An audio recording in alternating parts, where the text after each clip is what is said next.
մենք ծանոթացել ենք 88 թվականի սեպտեմբերի 1-ին, երբ որ իրար հետ հայտնվեցինք առաջի կուրսի նստարաններին։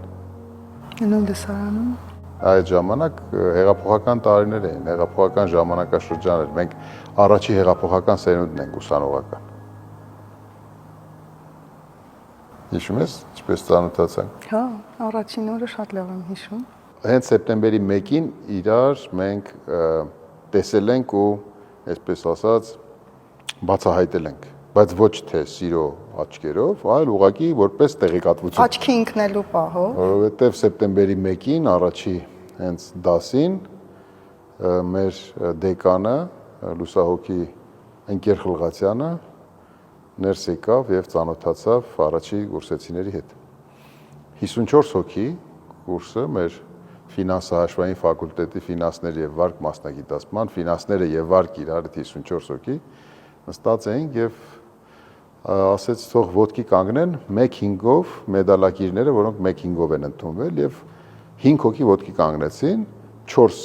տղա եւ մի աղջնակ, աղջնակը Տիկին Գայանն էր։ Այս ժամանակ բացահայտեցի իրեն։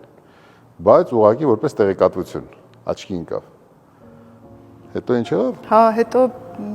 մեր դեկանը ներկայացրեց 3-5-ով ընդունված։ Բայց մի հոգի կա, մեկ հոգուն։ Ու դա Դավիթն էր,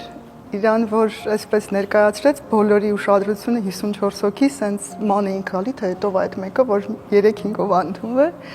ու սենց բոլորը շուռ եկանք, ամենավերջում էր նստած,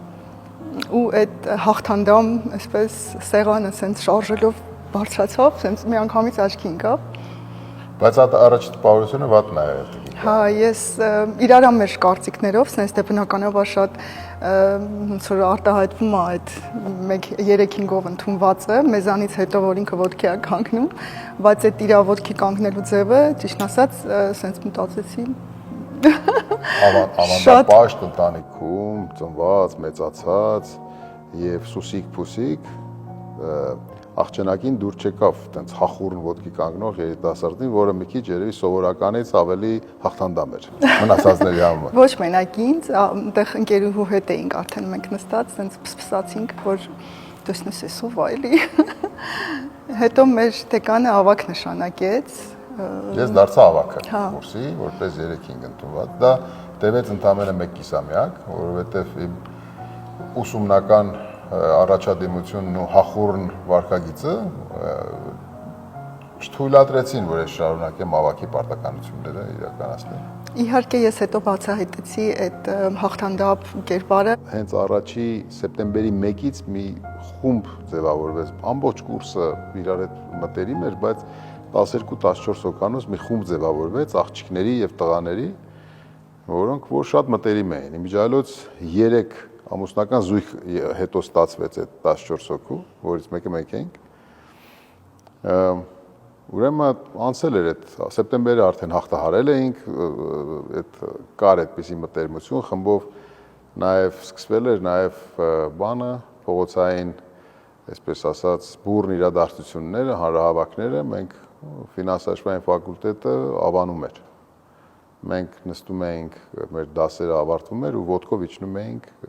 Ազատության հրապարակ։ Ամբողջ այդ կուրսով, այդ 14 հոգով գնում էինք, հետո ինչ-որ մի պահի հետո գնում էինք, շրջում էինք փողոցներով, ինչ-որ սրճարան եւ այլն։ Մի օր ես դե շատ ջիր էի, չար էի, եթե կարելի այդպես ասել։ Ուրեմն Գանեն եւ մեր ընկերը, իր մտերիմ ընկերուին, ասենց աստիճաններով իջնում էին, ես երկրորդ հարկից թռա առաջի հարկ։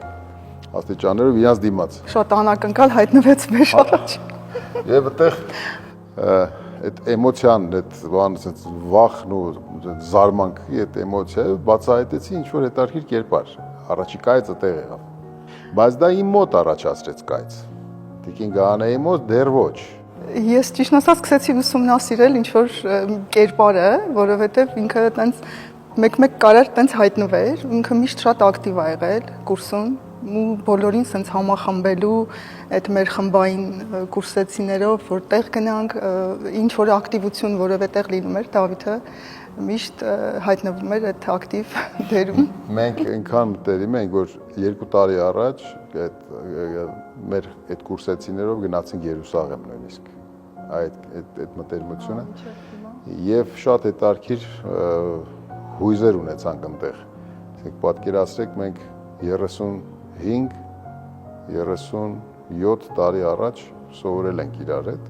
եւ այս ընթացքում պահեր են եղել նաեւ երկրի զարգացմանը եւ իրադարձություններին կորցրել ենք իրար, հետո վերագտել ենք այդ ժամանակաշրջանները, այդպես ամեն մեկս մեր ճանապարհն ենք ունեցել, հետո այդ կուրսեցիներով մի օր sense նորից հավաքվեցինք, ել հիմա բաց չենք թողնում իրար, գնացինք Երուսաղեմ։ Եվ 1991 թվականի մարտի 26-ին առաջարկություն արեցի։ Ոնց որ սովորական նմանատիպ օր էր։ Մենք էլի Աբովյան փողոցով այդպես խմբով իջնում էինք, հետո մի պահ Դավիթը այնպես արեց, որ մենք առանձնացանք, առանձին քայլեցինք։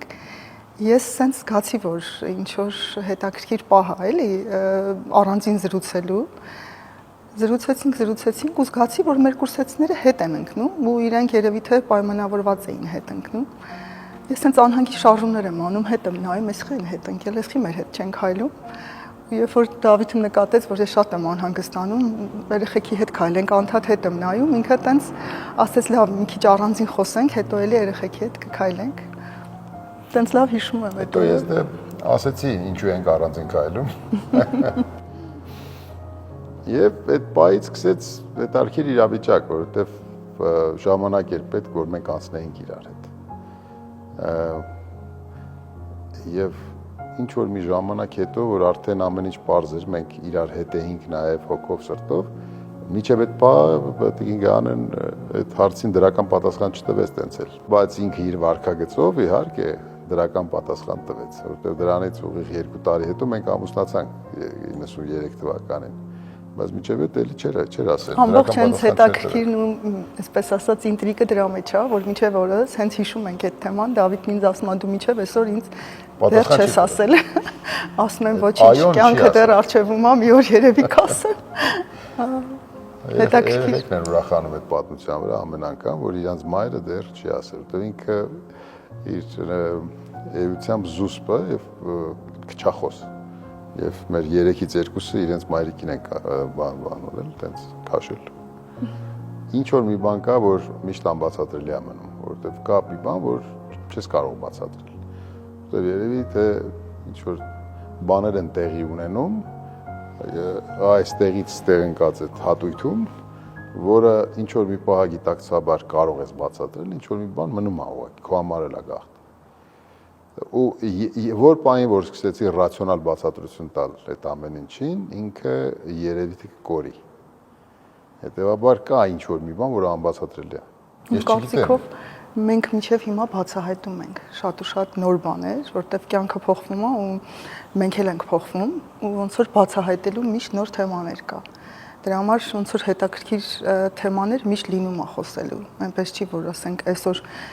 ինչ որ թեմայից խոսեցինք, վաղը կարող է ինչ որ ժամանակ չհանդիպենք ու հետո ինչ որ չլինի թեմա։ Մենք անընդհատ ոնց որ ուզում ենք խոսենք ու օրվա մեջ անընդհատ ինչ որ կապ պետք է ունենանք, ինչ որ հարց քննարկենք, առանց դրա ոնց որ ինչ որ բան այդ օրը օր չի էլի։ Երիտասարդ ժամանակ նույնիսկ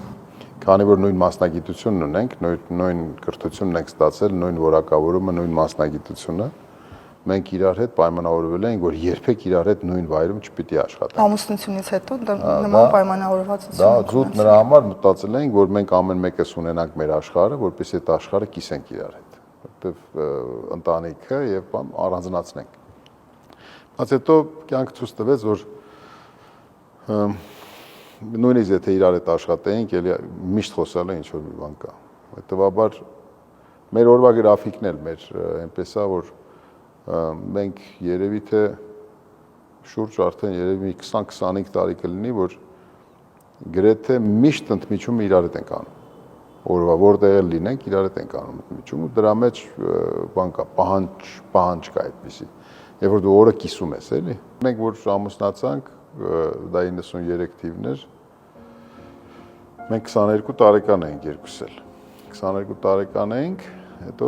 ծնողներիս հետ ապրեցինք 2 տարի, հետո ծնողներս որոշեցին, որ մենք պետք է առանձնանանք անպայման, մենք 24 տարեկանում առանձնացանք։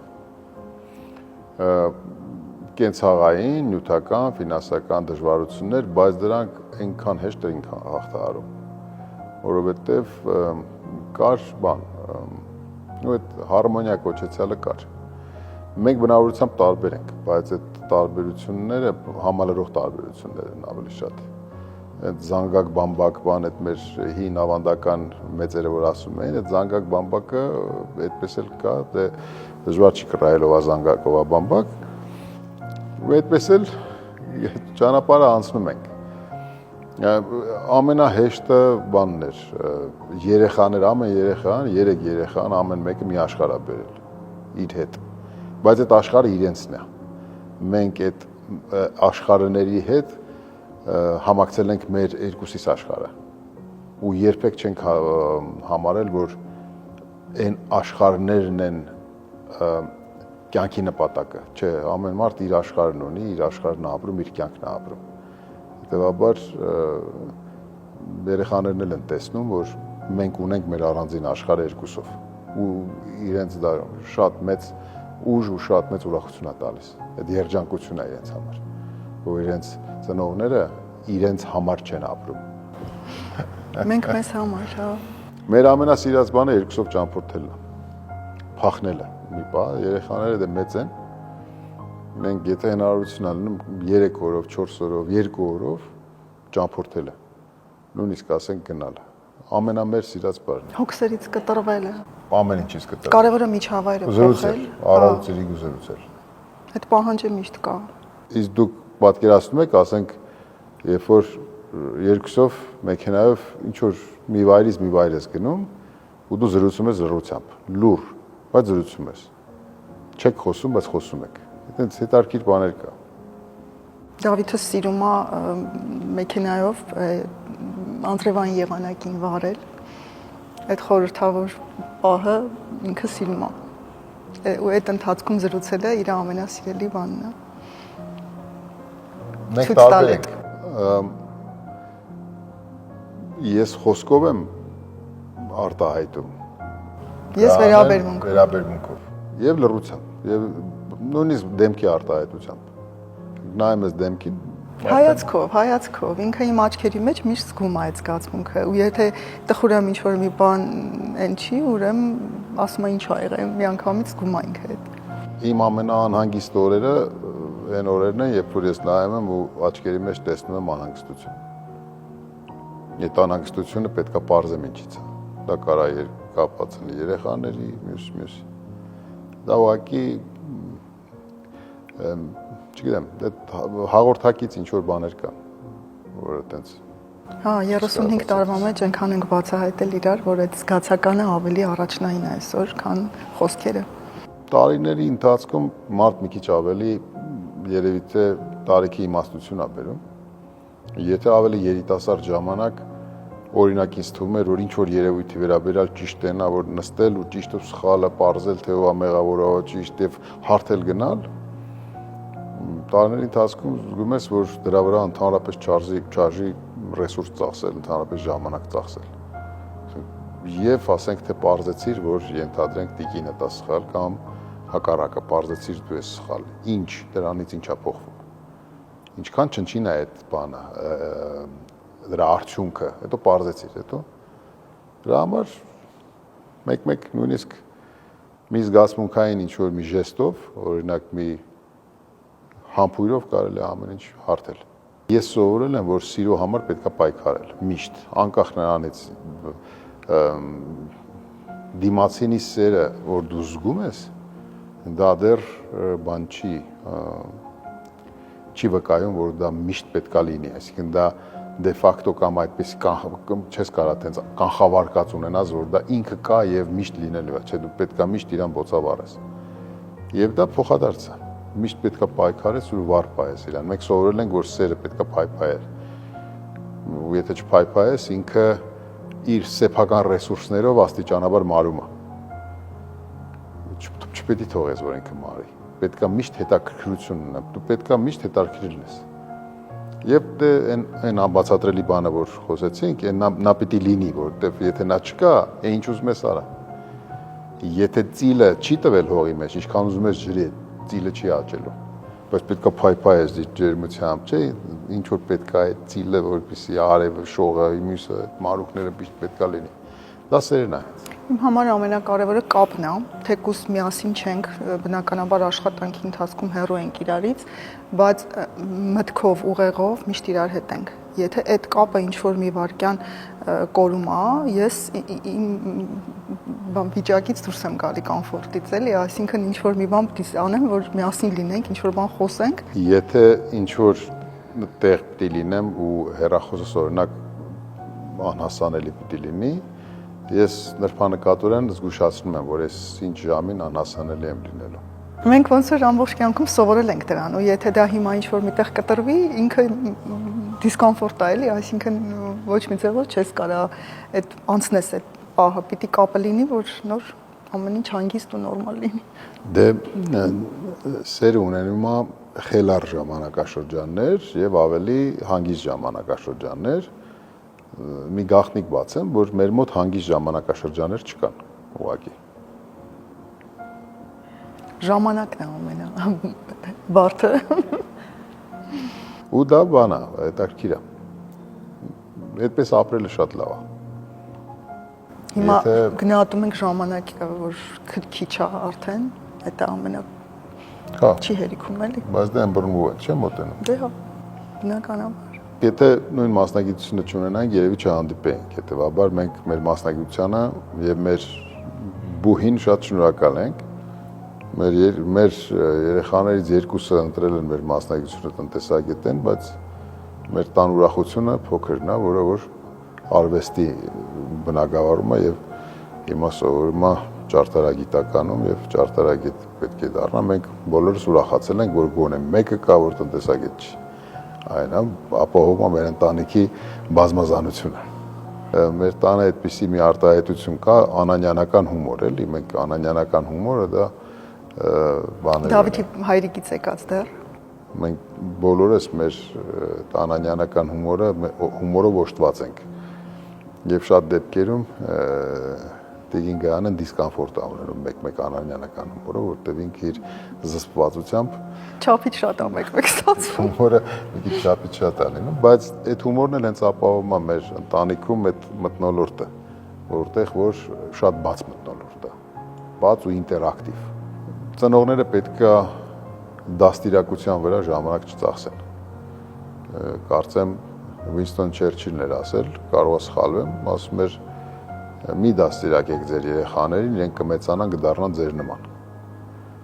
Որ դու ասում ու պետք է հետևություն անել, որ դու ուղղակի պետք է քո կյանքը ապրես։ Դու պետք է ապրես այնպես, ինչպես ճիշտ է, իրենք նայելով, իրենք կվերցնեն այն ինչ որ իրենց պետք է։ Այդ չի կարելի սա արա, նա արա, բան, այդ սահմանափակումները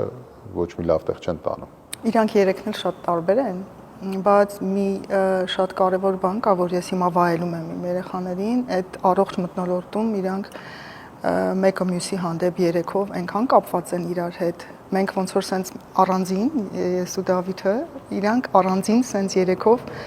այնքան մտերիմ են, որ իմ համար այդ ամենամեծ ուրախությունն է։ Մենք ոնց որ հասել ենք դրան, որ իրանք այդ երեքով միասին այդ փոխհարաբերությունները իրանք շատ մեծ բան ունի, շատ մեծ արժեք ունի։ Ոտարները մեր հայկական ընտանիքների այդ ջերմությունը ու այդ ամեն ինչ շատ մեծ արժեք են գնահատում։ Մեր խնդիրը նա է, որ ընտանիքից ավելը ոնց որ լավ չի ստացվում մեր մոտ, էլի։ Այ մեր խնդիրը դա է։ Եթե առողջ ընտանիք, այո, բայց ինչու չփորձել նաև հանրությունը, պետությունը դիտել որպես մեծ ընտանիք, չէ՞։ Այստեղ ոնց որ թե խնդիր կա, բայց եթե վերադառնանք ընտանեկան թեմային, այո, ընտանիքը դա հասարակության բջիջն է։ Այնտեղ ձևակերպվում է առողջ փոխհարաբերություններ եւ այդ առողջ փոխհարաբերությունները դու քո ներսում ընտանիքում որ ձևավորում ես, ճակերտավոր ասած, նաեւ արտահանում ես դեպի հանրություն։ Այ մեր երեխաները ներկայացնում են մեր ընտանիքի ներսում ձևավորված ավանդույթներն ու արժեքները, գաղափարները եւ իրենք կիսվում են իրենց հասակակիցների հետ։ Իրենց հասակակիցներն էլ իրենց արժեքներն են կիսում։ Եվ եթե այսպիսի ընտանիքներ, լավ ընտանիքներ շատ լինեն, նշանակում է, որ հանրությունն էլ կլինի ավելի լավը։